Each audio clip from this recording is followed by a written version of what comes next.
Hey guys, here is another question. If the points of intersection of the ellipse and the circle lie on the curve y square equal to 3x square, then the b is equal to. So let us look at the solution over here. This is the ellipse equation, this is the circle equation, this is the equation which has the point of intersection on it. So let us look. This is, let's say, y square equal to 3x square, correct? And this curve has the point of intersection of these two curves. So if I solve any one of these curves with this curve over here, I will definitely get the point of intersection.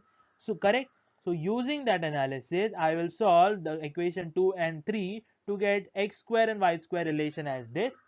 And once I have that, I will put this equation directly over here because I know that x comma y is the point of intersection of the ellipse. So considering that this is the point that is it, I put it in the ellipse to get the value of b to be equal to 12.